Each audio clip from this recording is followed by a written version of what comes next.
Hey, assalamualaikum bro. Makasih udah klik video Mas Im Bagaskara. Di episode kali ini bro, kita ada cerita kejadian horor yang dialami sama Tommy. Jadi Tommy ini ceritanya lagi disuruh ibunya buat ngegantiin salah satu karyawannya yang udah resign buat ngehuni sebuah rumah yang baru aja dibeli sama ibunya. Nanti di cerita rumah ini kita sebut rumah baru ya, biar gampang nyeritainnya. Jadi rumah baru ini bro dikhususkan buat naruh barang-barang catering. Ya akhirnya Tommy nurut tuh sama ibunya.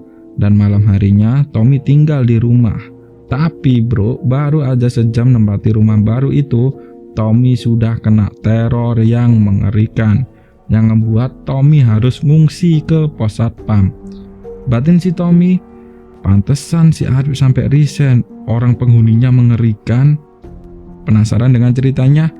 Ya seperti biasa bro, sebelum masuk ke cerita, bagi kalian yang belum subscribe, ayo subscribe dulu biar gua lebih semangat bawain ceritanya. Oke, nggak usah lama-lama, yuk kita masuk ke cerita.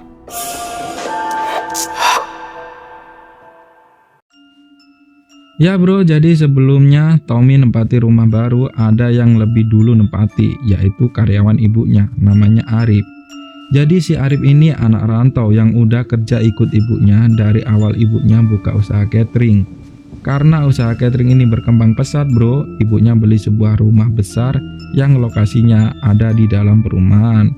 Dan lokasinya ada di posisi hok, ke ujung pertigaan gitu loh bro. Setelah rumah udah sah milik ibunya, barang-barang catering yang ada di rumahnya Tommy dipindahinlah ke rumah baru. Dan setelah semuanya beres, ibunya nyuruh si Arif buat tinggal di rumah baru. Saat itu masih jam 2 siang, Arif kemasin semua barangnya dan langsung pindahan ke rumah baru. Di situ Arif nempati sebuah kamar yang ada di depan. Arif keluarin semua bajunya dan dia tata rapi di atas meja. Setelah kamar tertata rapi, kasur lipat juga udah digelar, Arif pergi ke kamar mandi buat pipis. Selesai pipis, Arif balik lagi ke kamar buat rebahan. Pas nyampe kamar, Arif kaget banget bro. Itu kamar yang tadinya udah rapi, sekarang udah berantakan banget. Baju-baju yang udah kelipat di atas meja sekarang udah berhamburan.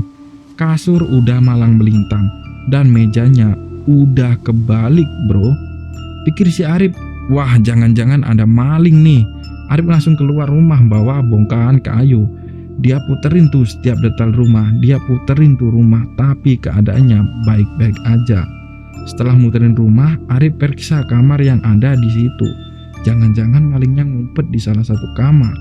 Tapi setelah dicek semua, gak ada siapa-siapa bro.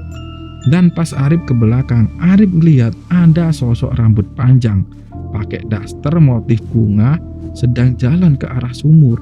Arif amatin tuh sosok dan tiba-tiba sosok itu bro nyemplung ke dalam sumur. Plung. Oh di situ Arif kaget dan langsung nyamperin sumur. Tapi keadaan air di sumur tenang, kayak nggak ada sesuatu yang jatuh gitu loh. Arif mikir mungkin dia lagi halu karena capek. Akhirnya dia balik lagi ke kamar buat beresin barang-barangnya yang udah berantakan. Dia cek satu-satu barang-barangnya dan gak ada satupun yang hilang. Selesai beres-beres, dia nyantai di teras rumah. Saat lagi nyantai tuh, dia ngelihat di depan ada kayak semacam warung bakso gitu.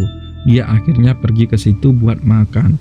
Dan pas lagi nungguin baksonya, ada seorang cowok duduk di tempatnya. Masnya orang baru ya di sini? Iya mas, aku disuruh bosku buat jagain rumahnya. Rumah yang mana mas? Itu loh, yang ada di pertigaan, ucap Arif sambil nunjuk rumah baru. Ngelihat rumah yang ditunjuk sama Arif, cowok itu shock. Hah? Sampean tinggal di situ sendirian? Iya mas, emang kenapa? Gak apa-apa mas. Habis itu mereka makan tuh bakso sambil ngobrol-ngobrol. Cowok itu namanya Aceng. Selesai makan, mereka jalan bareng tuh buat pulang. Jadi rumahnya Aceng berjarak 4 rumah dari rumah baru. Dan saat Aceng di depan rumah baru, muka Aceng kayak orang ketakutan gitu loh bro. Dan ia langsung buru-buru pamit sambil lari ke arah rumahnya. Dia ngomong gini ke si Arif, "Mas duluan ya, kalau ada apa-apa ke pos satpam aja." Pikir si Arif, nih orang kenapa gitu loh, aneh banget, tiba-tiba lari ketakutan. Dan malam hari pun tiba. Entah kenapa di kamar itu hawanya pengap banget, padahal jendela udah dibuka. Tapi kayak gak ada angin yang masuk. Karena gerah banget, Arif mutusin buat mandi. Dan saat mandi gitu, tiba-tiba lampu kamar mandi mati bro. Klek, gelap banget. Mana sabun belum dibilas lagi. Pas Arif mau buka pintu kamar mandi, tiba-tiba itu lampu nyala lagi. Setelah selesai mandi, dia balik lagi ke kamar buat tidur. Saat lagi merem gitu, dengan posisi telentang, dia ngedengar ada yang ngetok kaca jendela kamar. Tuk, tuk, tuk. Pas Arif ngebuka mata, dia langsung shock banget bro. Gimana nggak shock ya? Tepat di depan mukanya ngegantung sosok kepala botak. Matanya putih semua sambil melotot, giginya lancip-lancip dan telinganya runcing. Di situ Arif langsung menghindar dan berdiri. Dan di situ Arif juga ngelihat sosok wanita mukanya pucat, pakai daster motif bunga, sedang ada di depan jendela. Di situ Arif langsung inget, ini cewek kan yang siang tadi nyemplung sumur. Wah, Arif yang ngelihat pemandangan mengerikan kayak gitu, dia buru-buru ambil HP-nya dan lari keluar kamar. Dan saat di ruang tamu, tiba-tiba lampu rumah mati dan bebarengan muncul suara cekikian menggema di seluruh rumah. Dan pas Arif raba-raba ke tembok, tangannya Arif ini kayak nyentuh sesuatu, kayak semacam daging tapi becek gitu loh bro. Buru-buru ia nyalain senter di HP-nya dan lu tahu apa yang dipegang sama si Arif bro? Arif megang tangan dari sosok yang nempel di tembok. Sosok itu rambutnya panjang, mukanya kebalik bro, tangannya kurus, telapak tangannya lebar.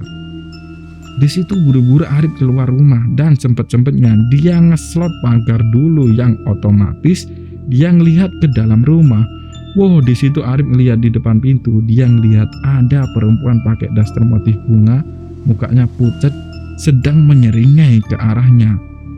Buru-buru Arif lari ke arah pos satpam. Pas sampai di pos satpam, Arif langsung nyeritain apa yang dia alami.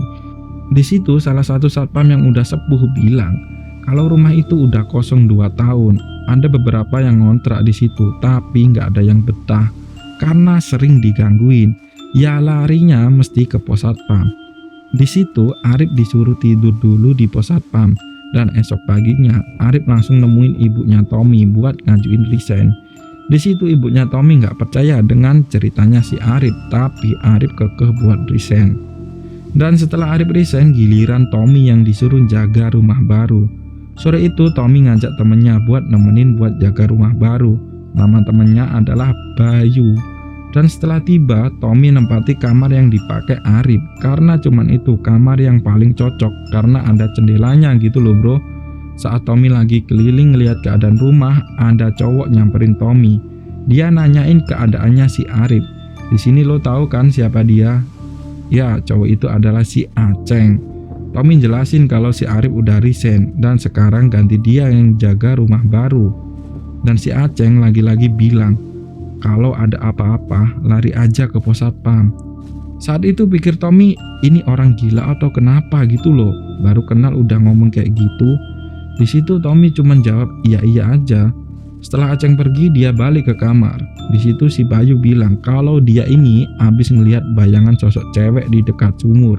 Dan pas dideketin, sosok cewek itu hilang.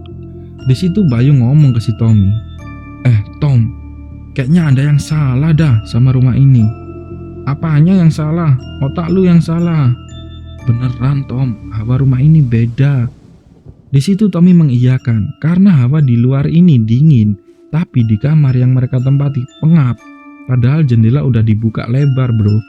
Pas lagi ngobrol gitu, Tommy ngedengar ada orang jualan nasi goreng. Dia panggil tuh penjualnya, Pak, beli pak. Setelah penjual nasi goreng berhenti, Tommy pesen 2 piring nasi goreng.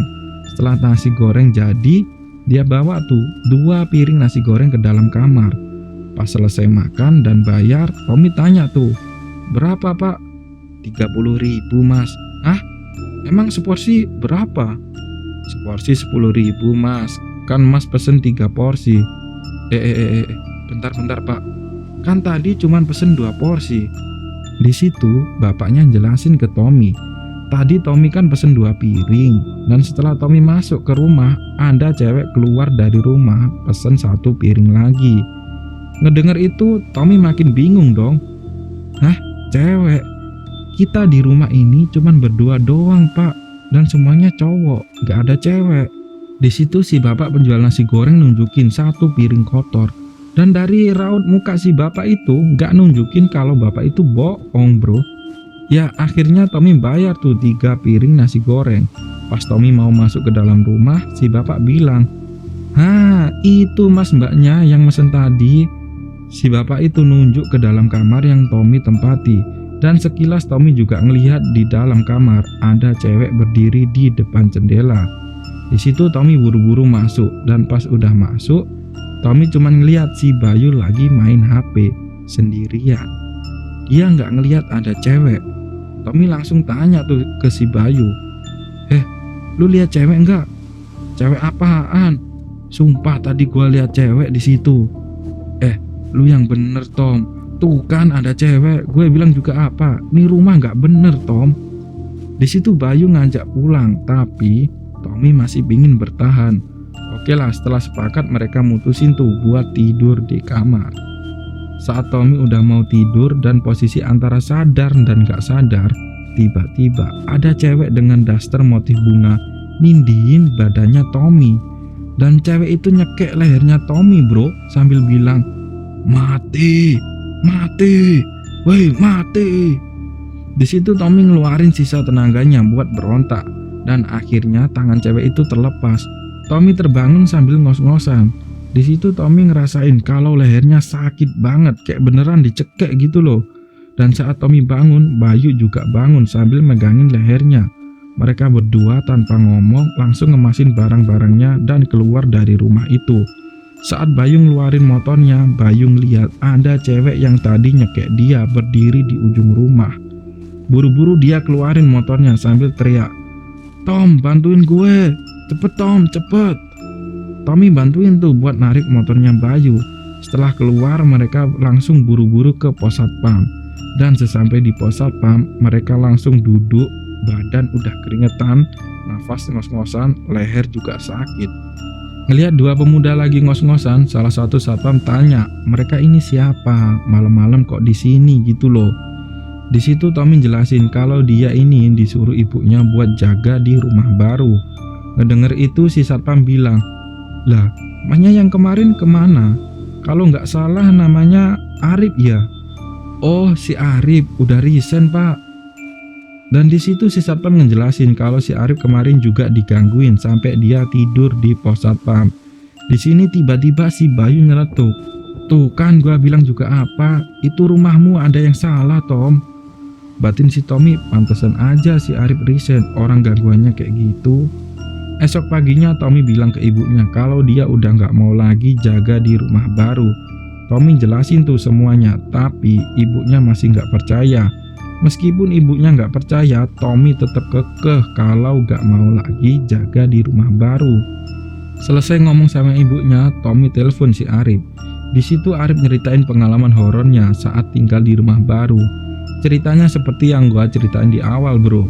Dan sampai sekarang rumah itu masih dijadikan tempat buat nyimpen barang catering dan dijaga sama salah satu karyawan ibunya. Dan kata si karyawan itu, semua sosok yang ada di dalam rumah gak berani ngusik dia. Ya mungkin si karyawan ini punya pegangan kali ya. Gue gak tahu. Dan menurut kalian gimana bro? Ada yang punya pengalaman sama kayak yang dialami sama si Tommy? Tulis di kolom komentar. Dan bagi kalian yang belum subscribe bro, ayo subscribe dulu biar gue lebih semangat buat nyeritain cerita horor atau mistis ke kalian. Gua pamit undur diri dan sampai jumpa di episode selanjutnya. Bye bye.